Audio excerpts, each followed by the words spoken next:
to keep your focus on Jesus Christ. I don't know, I say this often, I don't know other generations because I didn't live in other generations. And I know that there's always been distractions.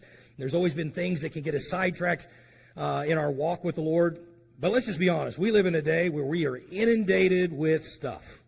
We are inundated with information. We're inundated with social media. We're inundated with all kinds of stuff. And there's things that pull us away from our focus on Jesus Christ.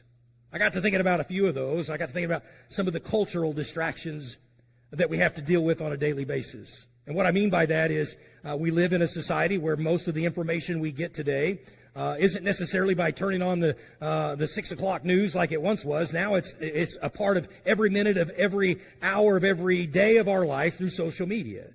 And I'm not bashing all of that. I'm just saying we are so now inundated with information from our culture that it's beginning to shape our thinking and our belief system more than we realize. And if we're not careful, those things will begin to draw our attention away from God and focus on even things that sometimes create more and more anxiety and stress in our life because we're inundated with that. Personal ambition has a way of getting in the way. Now, I want to be careful with this. I think you ought to have personal ambition. I think you ought to set goals in your life and you ought to work to attain those. Scripture talks about that. And one of my favorite passages in the book of Ecclesiastes says, whatsoever thy hand findeth to do, do it with thy might. In other words, pour yourself into whatever God has given you the ability and the desire to do. Because ultimately, if you do it that way, you'll glorify God in whatever you pursue. The downside is, if we're not careful, those dreams and ambitions often take the throne of our hearts rather than God.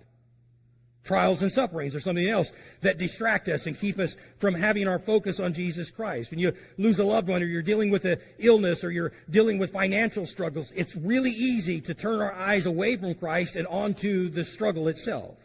Now, I could go on and make a long list, but I'm just saying this. Paul understood this. The church at Colossae had the same temptations to draw their focus away from Christ, and that's why Paul will challenge them in chapter 3. Here's what he'll say. This is kind of the heartbeat of the whole book of Colossians. He tells them in chapter 3, if ye then be risen with Christ, in other words, if you are a child of God, you have to do this with intentionality, but he says, seek those things which are above, where Christ sitteth on the right hand of God. Set your affection on the things above and not on things of the earth. Now, when we get to chapter 3, we'll elaborate on that more at that time. But just understand, Paul is saying this, in a culture, in a world where we're being pulled away to have our focus everywhere else, he says, set your affection up there. Don't turn your affection to the things of this world. Don't focus on the things of this world. Don't focus on your trials and tribulations. Focus on the God who loves you.